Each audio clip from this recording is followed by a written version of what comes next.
in inviting the Honorable Minister to begin the consultation. Thank you. Call upon the students to be forthcoming and to participate actively in... Good afternoon, ladies and gentlemen. How are you? Thank you for being here this afternoon. We like to keep the proceedings as informal as possible. As you know that every year the budget is delivered by government. The budget is all about how government is going to spend money for the following year. You know, we have yearly budgets.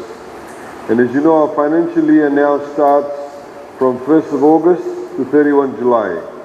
This is why the budget is called the budget of 2017 and 2018, which spills over into the 2 calendar years.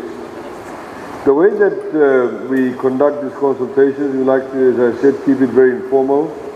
We'd like you to ask questions, make suggestions, have any queries. Nothing is too silly to ask, nothing is too difficult to ask. But what we do before that also is that we present to you some of the key considerations or key issues that you need to be aware of when we deliver the budget or when you're thinking about the budget. And it also will help you to understand, you know, when we stand up in Parliament, when we talk about foreign reserves, debt to GDP ratio, what are the things we take into consideration that at least you'll be able to better understand. What we do though is, go back to the first. What we do though is, the consultations, we're here today, tomorrow we're in Natambua and then Xavier in the afternoon. We'll do some other schools in a couple of weeks' time. The Permanent Secretary in the next week or so will meet the Permanent Secretary of all the other ministries with their officials. We'll go through the budget. The ministries come and make representations, like the Ministry of Education will make a representation saying we want this much money and this is the reason why we want this much money, etc.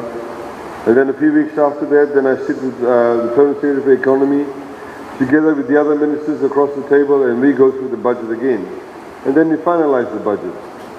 From a government's perspective, we need to ensure that the budget is all about competing interests. The budget is all about getting the right balance. It depends on whichever government is in government as to how they will allocate for different interests, how they will allocate or give priority to a particular area over the others. And when I talk about area, it can mean education, it can mean roads, it can mean bridges, it can mean social protection, it can mean a focus on growing the economy.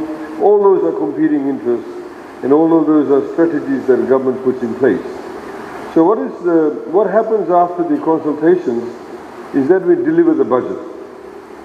So you know that last year we started this where we actually deliver the budget now at night time.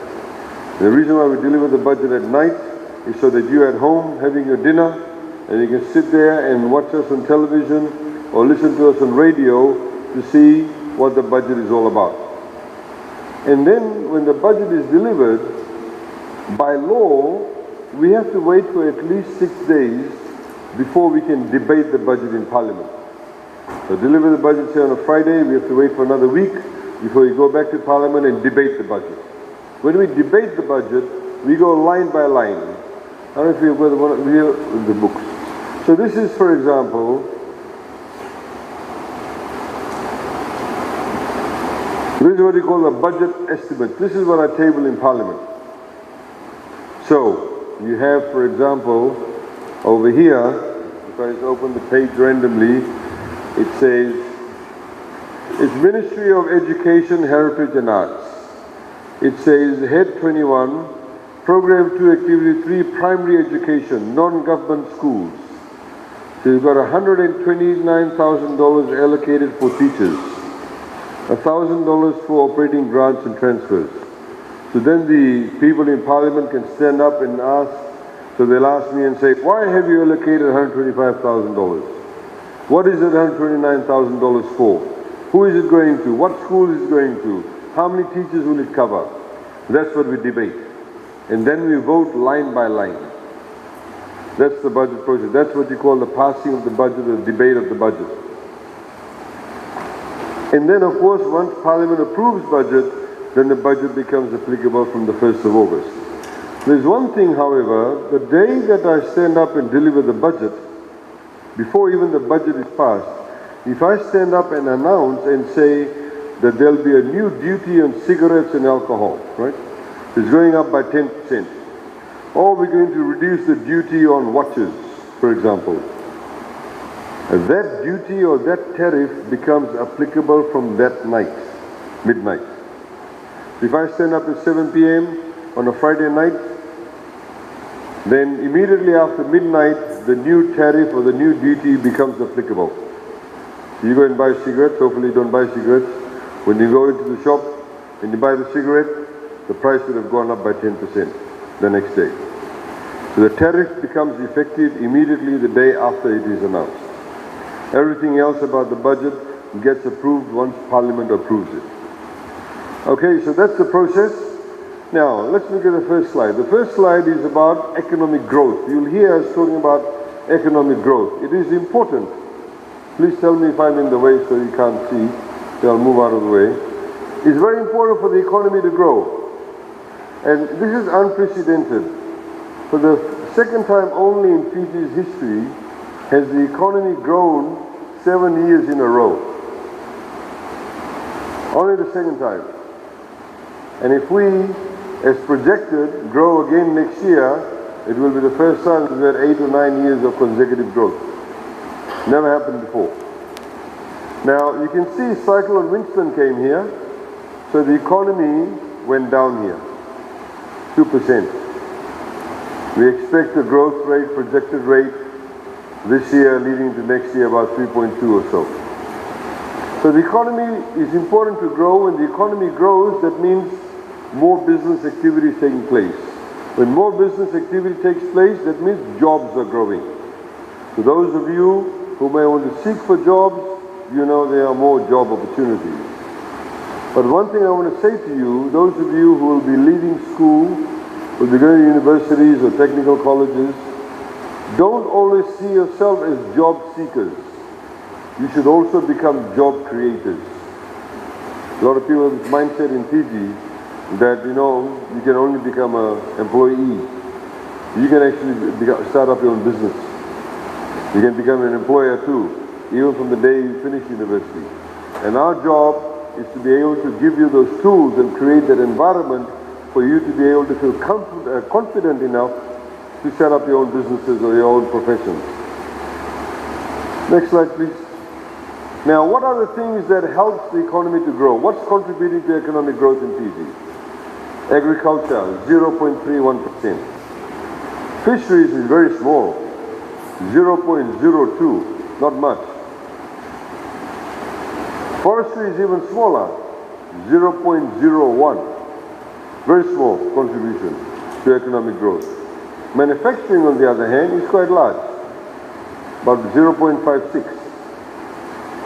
We make a lot of things in Fiji now. We make soap. We manufacture sugar. We make chairs. We make knockdown kitchens. We make sewage pipes. We make water pipes. We make biscuits. We make all sorts of other things. So that's growing. That's a growth area. Construction industry also is 0.33. And remember, this is also a period in which Cyclone Winston had taken place. The construction industry is very important, ladies and gentlemen. Nobody's ever talked about the construction industry as an key economic indicator. If, for example, your school decides to put up a new 3-story building, you'll need somebody to come and dig the foundation. You need somebody to come and lay the steel. You need somebody to pour the concrete. You need somebody to lay the bricks. You need somebody to put on the plaster. You need somebody to put the electrical cables. You need somebody to do the plumbing. You need somebody to do the painting. You need somebody to hammer the roof. What does it do? It creates jobs. Oh, you need all these different people. It creates jobs. It creates jobs. When you create jobs, or you create more jobs for people, they get more money in their pocket. When they get more money in their pocket, what do? They go and spend it. When they go and spend the money, you buy a carton of beer, you buy a second-hand car, you build an extension to your house, You buy a new watch, you're paying VAT. When they pay VAT, we collect the VAT. When we collect the VAT, we get more money. When we get more money, we can give you free education. We can build new bridges. We can build new hospitals. That's how the economy turns. So construction is very important. Mining is very low, 0.04. Electricity and water. Financial services is growing in Fiji, which is very critical. Fiji is becoming a hub as a financial center. We have transportation, wholesale and retail, accommodation, and various other sectors are contributing to the growth. Next slide, please. Now, what are the things we look for when we want to see how well the economy is doing? The value of building permits. This is when people want to build, they're going to apply to the municipal council, rural local authority, and say, I want to build a $50,000 home, a $100,000 home. You measure that. Between January and September, we had cycle in February, it grew by 12.7%. The value of work in place, this is construction work in place, it grew by 10.5%. Domestic cement sales. People buy cement not to keep it under the house, people buy cement to build things. So this is why when you see cement sales increasing, that means more and more people are building, that means the economy is moving. Import of investment goods. This is people importing machinery and various other equipment from overseas. When people are buying more machinery, that means they must be building factories or expanding the existing factories. And the investment, when they're investing, that means they feel confident about the economy. Capital expenditure. CapEx means capital expenditure of government. This is government spending money to build things, construct things, do new roads, bridges, jetties, etc. In that period, new investment lending for real estate, and lending for private, lending for building construction actually went down. Consumption indicators. This is very important. I see that you get traffic jams in Nandi now. One of the reasons why you're getting traffic jams is because you've got lots more cars on the road. New vehicle registration went up by 27.5%. Second-hand vehicle registration went up by 7.8%. New lending to wholesale retail trade went up by 13.2%. Imports of consumption goods went up by 14.7%. This young man is not wearing a watch. Who's wearing a watch? Okay, he's wearing a watch. He's holding a pen. Probably some of this bag here. None of this is made in Fiji. It's all made offshore. This dress this lady is wearing, it may be sewn in Fiji, but the fabric comes from overseas. Your mothers go out and buy the fabric. It's not made in Fiji. You make dresses out of it, it's sewn in Fiji, but it's not made in Fiji, the fabric. All of these things are important. Even the badges you wear is prefix. Maybe the engraving is done in Fiji, but the material is made offshore. These are all consumption goods. Maybe you're buying lots of hair dye. These are all consumption goods. So when consumption goods go up, that means people are spending money. They're feeling confident to spend more money. PAYE collection. That is the tax people pay when they work. Those people who earn over $16,000 a year. That collection has gone up, that means more people are working, that means salaries have gone up also. New job advertisements. That went up by 15.1%. These figures are all put together by the Reserve Bank of Fiji. The Reserve Bank of Fiji looks at job advertisements in the Fiji Times. We've asked them to look at job advertisements in the Fiji Sun too. Because, for example, government does not advertise the Fiji Times. If you want to look for government jobs, you read the Fiji Sun. So they need to take that into consideration also. Personal remittances. We have a lot of rugby players working overseas, playing for teams. We have people in the British Army. We have personal security guards in the Middle East. We have nurses in the Middle East or West Coast of North America. We have your friends and relatives overseas who send money back home. That has increased by 5% compared to the same period last year. Variable consumption. Even though VAT has decreased from 15% to 9%, We are collecting more money from VAT because more people are spending money. Sometimes when things become cheaper, you'll buy 2 or 3 pieces of it. You go into the shop and you see the normal shoes that was selling for $40, today it's $20, you might end up buying 2. A bar of chocolate that may be $10 before, now it's $4.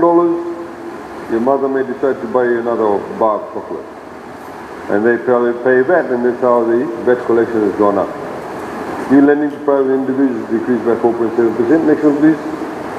This is just to demonstrate vehicle registration, just by comparison. 2005, there were 6,088 new second-hand vehicles that came on the road, and 3,300 new vehicles that came on the road. Look at the comparison. 2016, instead of 6,000, went to 10,152. Instead of 3,363, nearly 5,000. It causes obviously problems too. You go to Suva Nasori area, it takes over an hour for some people to travel from Masino to Suva in the peak period. It's another issue. But the fact of the matter is more people have more vehicles, it puts more pressure on the roads, but it also is a sign of confidence. But also, as you know, a lot of people, they think that, if you do well, you must buy a car. Stop traveling by bus, buy a car.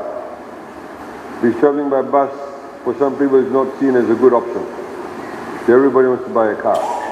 Next slide, please. Retail sales. We look at retail sales. This is the amount of money people spend in shops. That obviously has been increasing. When people feel confident, they spend more. You can see it came down here, because normally after a cyclone, people tend to spend less. A lot of people's income gets depleted. If you're a farmer, if your vegetable crops are damaged, obviously you have less money to spend. Inflation, this is important. Now, you can see the inflation, since 2014, we've tried to keep it below 2%. It kind of snuck up over 2% here, and once below, then it spikes over here. Why does it spike? Because of Winston. As you know, a bundle of beans costs about $5 after Winston. A bunch of bananas in Suva used to cost $20, $25. I bought a bunch of bananas yesterday. The same bunch a few months ago was $20. Now it's $5. Yangona, still in parts of Fiji, costs $110 a kilo. Used to be $40 a kilo. It's $110 a kilo. But some people still drink it at the same rate, unfortunately. So the fact of it that inflates your inflation rate. But you can see it's coming down. And we expect inflation to come down further as more banana trees are growing, as more vegetable farmers are coming on stream, as more Yamuna plants come on stream, inflation rate will come down. This is very important, ladies and gentlemen, for you to understand this. This, what you're wearing, the beds, the fabric, the shoes, if it's all imported, when we buy these things from overseas, they obviously sell those things to us not in Fijian dollars, but in foreign currency. The Japanese may sell to us in the Japanese yen. People sell to you stuff in American dollars. If we buy some food items from Australia in Australian dollars, you buy a lamb chops from New Zealand, it's in New Zealand dollars. It's foreign currency. So you must have enough foreign currency in your reserves to be able to buy the foreign goods. Right? So if you see that dotted line there is the international benchmark. It's a good place to be in if you have this is the month. If you have 4 months worth of reserves, so you should be there. 2005, we only had about $500 million in foreign currency. Today we have $1.9 billion in foreign currency. So we are healthy. Normally, international banks, overseas investors, they look at their foreign reserves. If you don't have enough foreign reserves, you can go bankrupt. In particular, if you're buying a lot of your things from overseas. In particular, if you're borrowing money from overseas. You must have enough foreign reserves. We have 5.2 months worth of foreign reserves, which is a good place to be in. Of course, we want it to grow even higher. And that's all of you can contribute towards that. Now, this is important, fiscal deficit. This basically means every year, when we present the budget, right from Independence Days, every single government in Fiji, except for 2 times, have run a deficit budget. In other words, we spend more than what we actually have. That's what we call a deficit budget. We spend more than what we actually have, because we're a developing country. So we need to build the roads, bridges, give free education. The money has to come from somewhere. We don't have deep wealth like some other countries. We've had coups that has had an impact on the economy, in particular the ones prior to 2006. So the fiscal deficit that you have here, the longer the line, the worse off you are. That goes in a negative. This is what you call the zero when you have a balanced budget. If you're slightly over that, is what you call a surplus budget. 0.5 there was a surplus budget in 2008. Sometimes you get a surplus budget because you don't spend enough money. You may not get an opportunity to spend money. For whatever reason. Stay there, please. So we decided to reduce our deficit. You can see it's going down here. We had a cyclonic event. We had the floods, remember? And then we had, of course, Winston. Cyclone Winston, we have allocated in this year's budget $208 million for just rehabilitation works. $132 million is going towards rebuilding schools. So if Cyclone Winston had not occurred, this line would have been up till there, around about there, about 2%. So obviously we don't like cyclones because it puts more pressure on your budget. Total revenue. This is the amount of money we make as government. We have to come up with new ways of increasing revenue because we need to run government like a business in the same way that your parents may run your household budgets. You can see in 2004, the then government made $1.1 billion.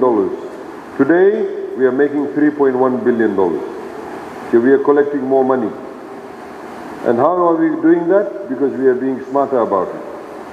We are targeting taxation in areas where it should be targeted. So, if you want to eat at a fancy restaurant in Denarau, you'll pay VAT. You'll pay service turnover tax of 10%. And you will pay a 6% environmental levy. If you want to go and eat at the takeaway shop in Nandi Town, you only pay VAT. You don't pay SCT, you don't pay environmental levy. So in that way, which is what we call progressive taxation. So the people who can afford less don't have to be burdened with all the expensive taxes. Only the people who can already afford to eat Denarau will pay that.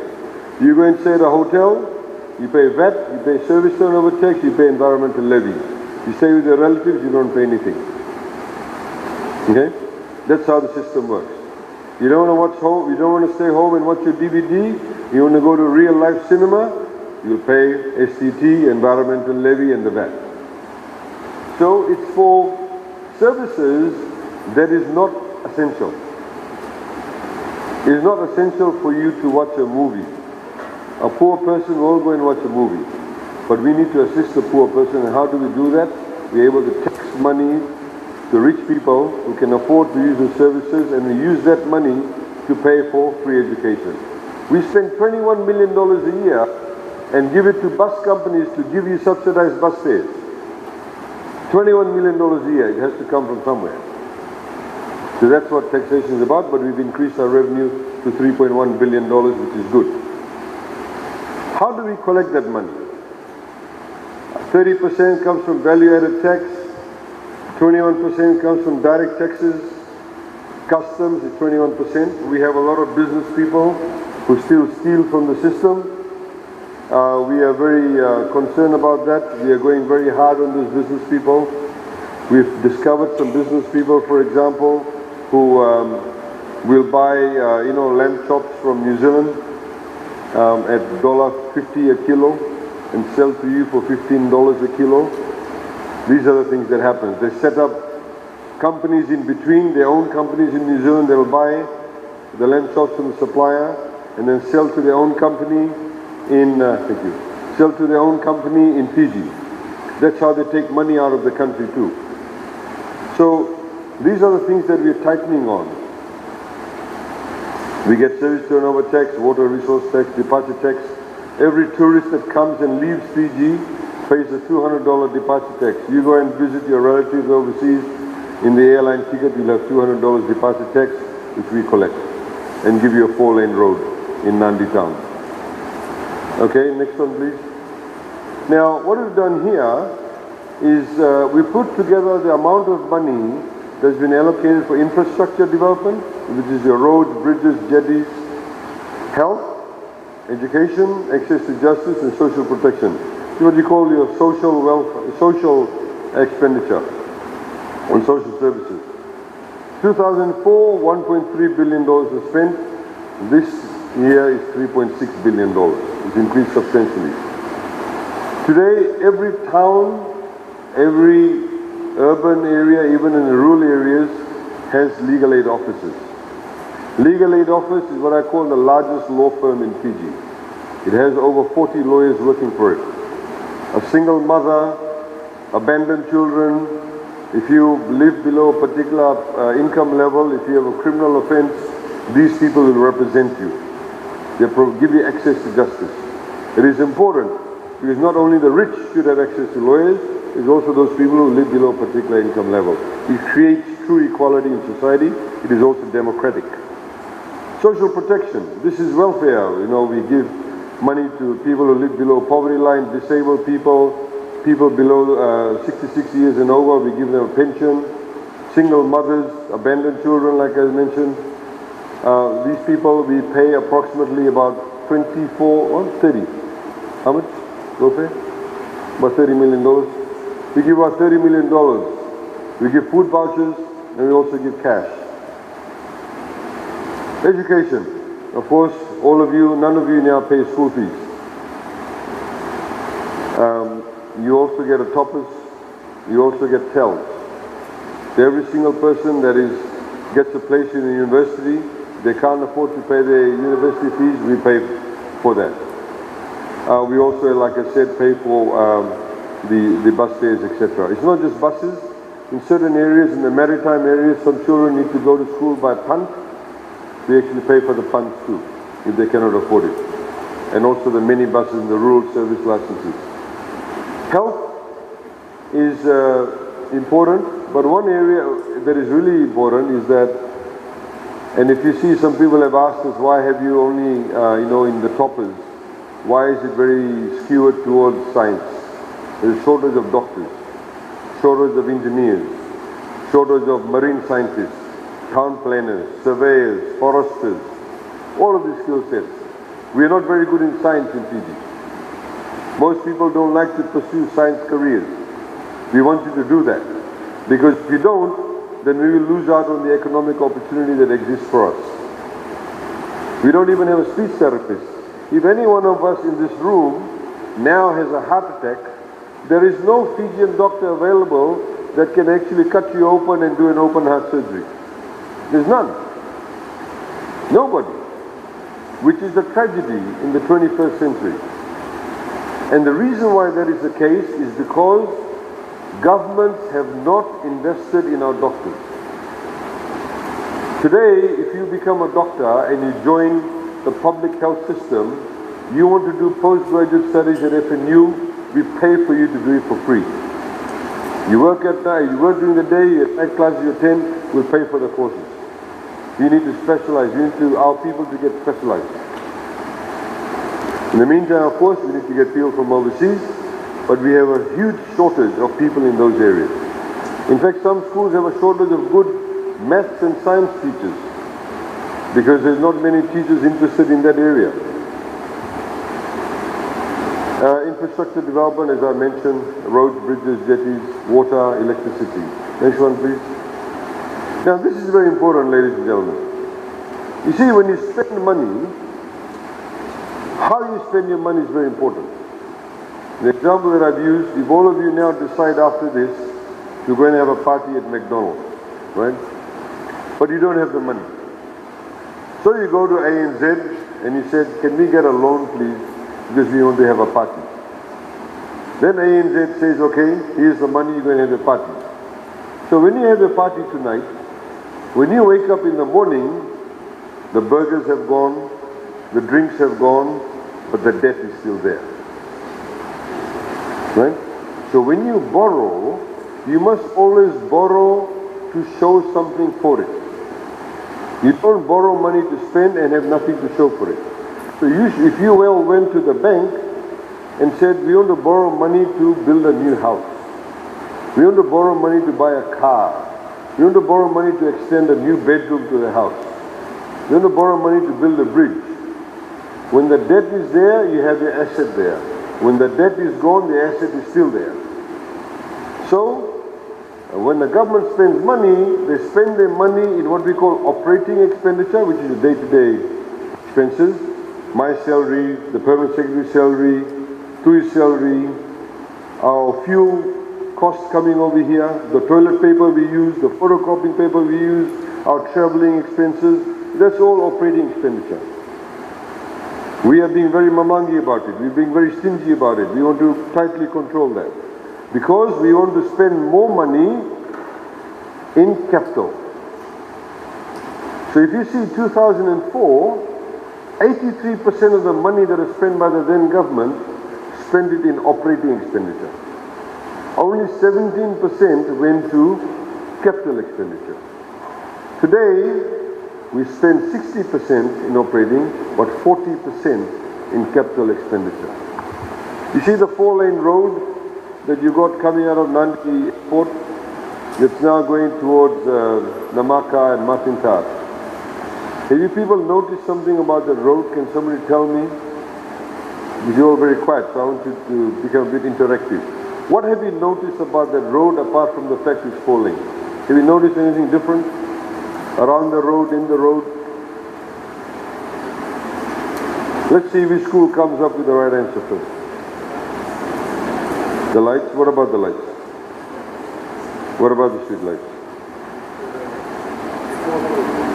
Okay, they follow the road. You kind of getting hot, but not the right answer. Sorry? Sorry?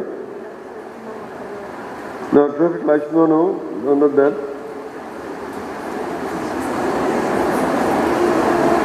Yes? Sorry? Solar lights?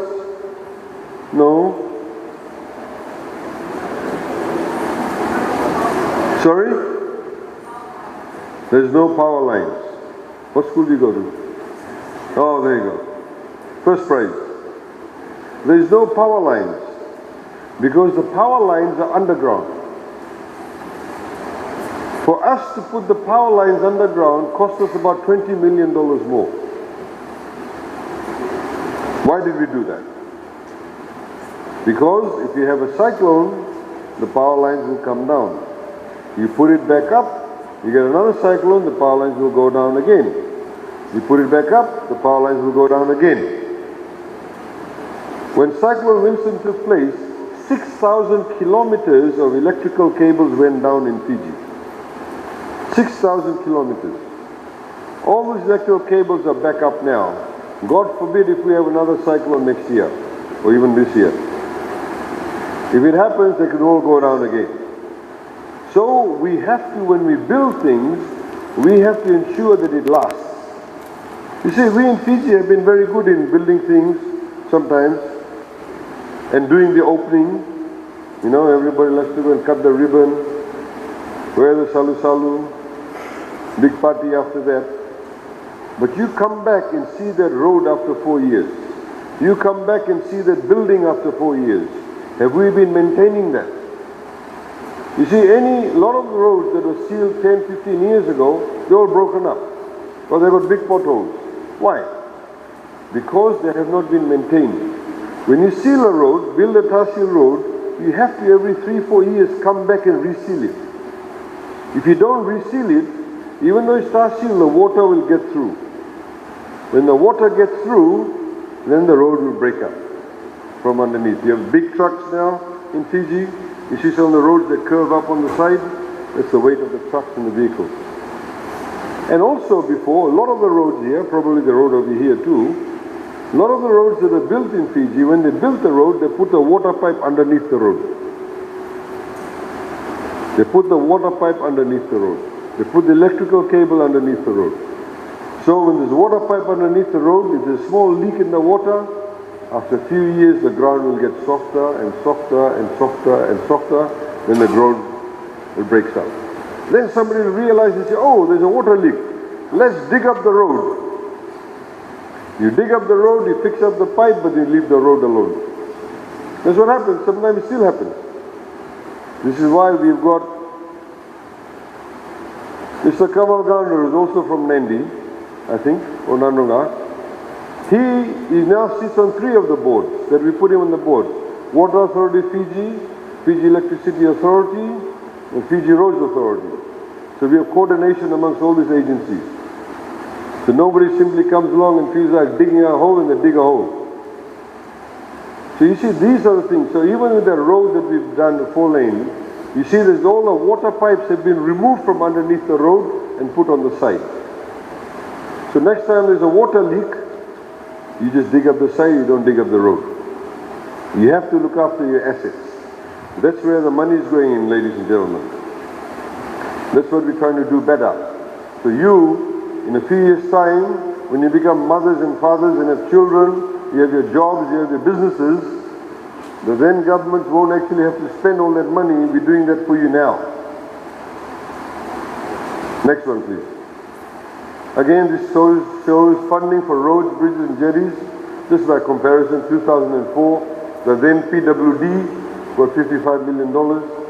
Today, about $527 million. Next one, please. Water and energy, same thing too. As you know, if those of you who live in rural areas, if you didn't have electricity, you wanted to be connected to the FEA grid, the government used to ask you to contribute 10%. Everybody had to give 10%. Then they reduced it to 5%. And sometimes if you had 20 homes, 10 may give the contribution, the other 10 don't give it. The government's got half the money, they hold on to it. We've returned all the money. The ones that have been built, the ones that have not been built, we return the money. We're doing that now free of charge. Of course, it takes a bit of time to do that. This is why we have done, we've got a massive budget now. A lot of the water pipes are like 40, 50 years old. We have to replace them also. A lot of the pipes are leaking.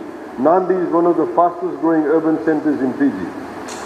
A lot of pressure. A lot of you now go to toilet. A lot more people in Nandi go to toilet. A lot more people in Nandi use the water system. A lot more people live in the urban areas. A lot of pressure on infrastructure. Between Nassori and Lamy, 300,000 Fijians live. There's nearly 1/3 of the population in such a small area. Obviously, it requires a lot more infrastructure. Otherwise, people complain about low water pressure, etc., which you have also had in Nandi.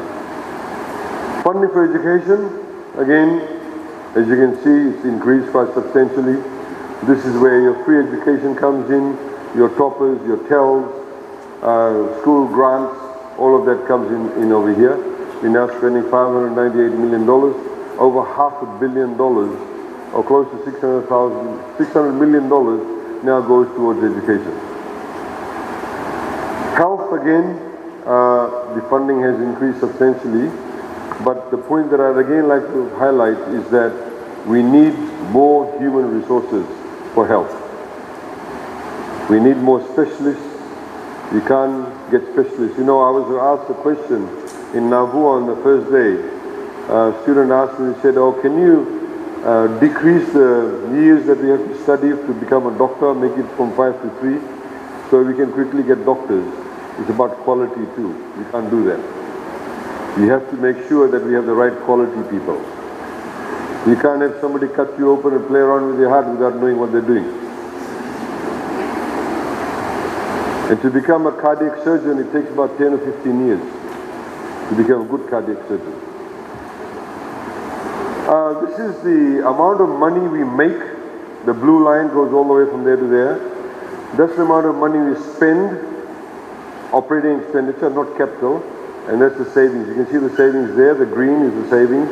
We obviously have more savings from our day-to-day collection of revenue and spending of revenue. Government debt. This is very important, ladies and gentlemen, for you to understand this. This is the actual value of the debt, right? But what you need to look at, which is a more important figure, is your debt to GDP ratio as a percentage. You can see we made a concerted effort to bring the debt to GDP ratio down. It was coming down, but it went up again because of Winston. If Winston had not occurred, this line would have gone down even further. Now, let me tell you how it works. Assuming that Fiji's total wealth was $100, right? $100. And what you call a gross domestic product, GDP. Our total wealth was $100, and we went and borrowed $20, right? What is $20 of $100? What percentage?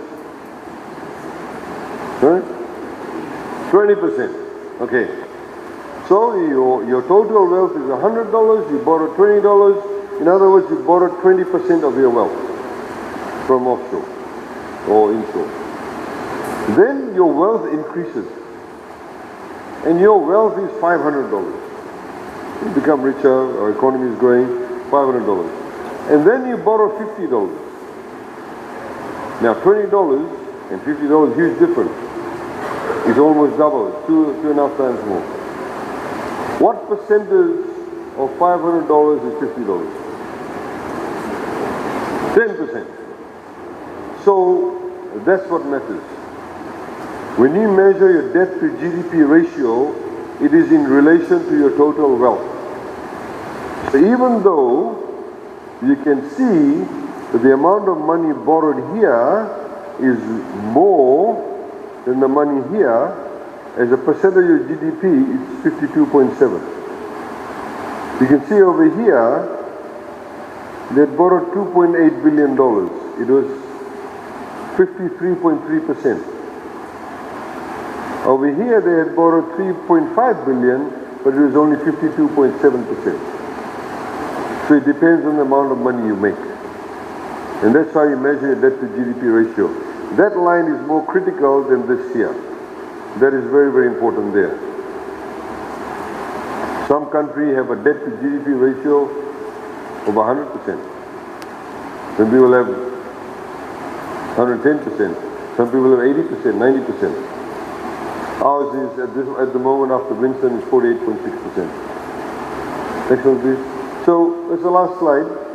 So the economy is set to grow by 3.6%. We've got favorable prospects for the medium term. As you can see, the projections are looking good. A lot of private sector investment going on. Optimism is there. Getting more McDonald's open, more Hungry Jacks. A lot more shops are opening. A lot more investment. Factories, new hotels are being built. We are being very stingy about the way we manage funds. We've got a very good debt position.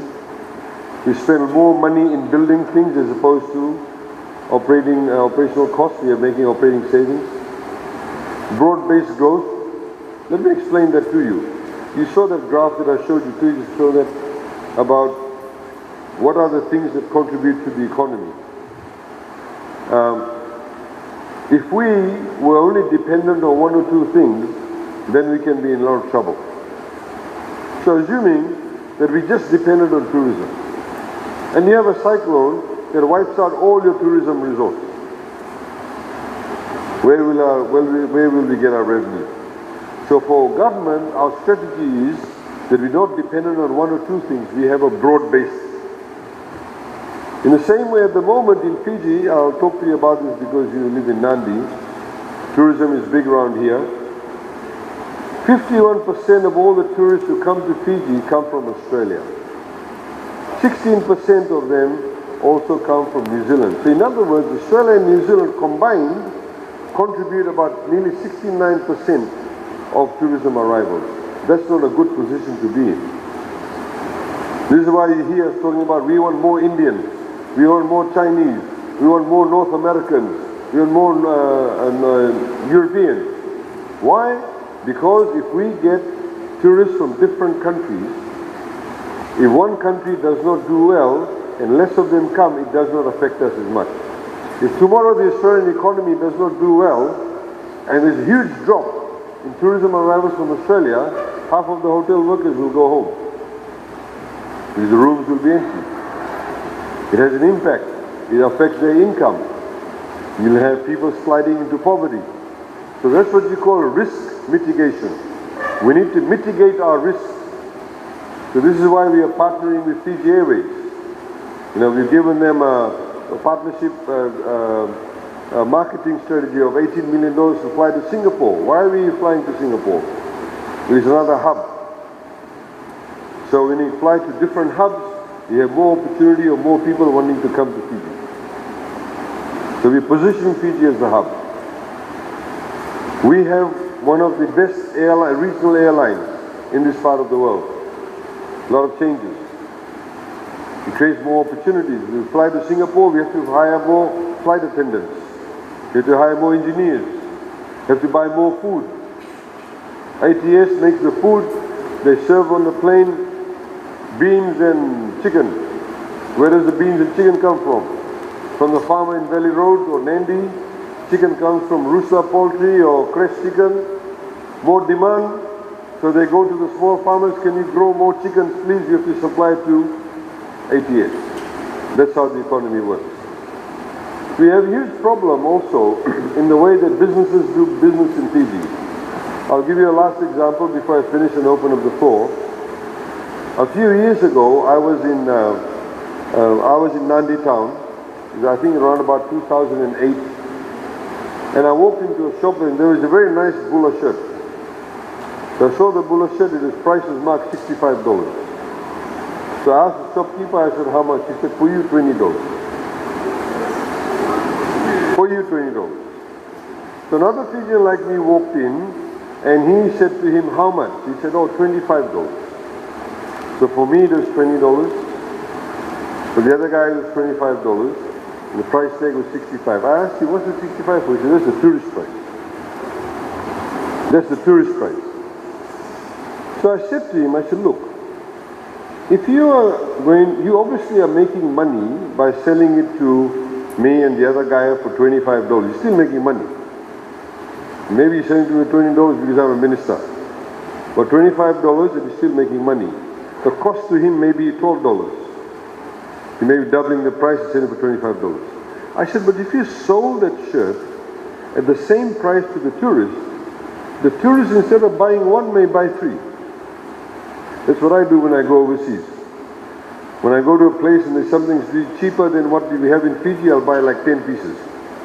Some chocolates in Fiji are very expensive.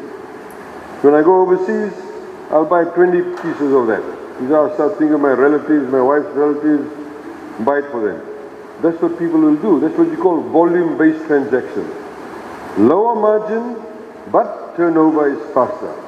And this is a problem we're finding in food. The example I gave of the lamb chops. If those people, they brought it to Fiji and sold it at a lower margin, more of you will eat lamb chops. People who don't eat lamb chops will probably start eating lamb chops because it's an attractive price. So we need to get the business houses to start thinking like that. The reason why we're having these consultations with you, ladies and gentlemen, is because 69.4% of the total Fijian population today is below the age of 40. You people are in the majority. I am a minority. You are in the majority. You are the people who will determine what Fiji's future will be like. Like I said, in a few years' time, you'll all be working or having your own jobs, own businesses. You'll be mothers, fathers. Hopefully not long after that, grandfathers and grandmothers. You never know. But the fact of the matter is you will provide the intellectual input into the country in the direction that we're going to take. So it's very important for you to start understanding these things and getting to know what your vision about Fiji is.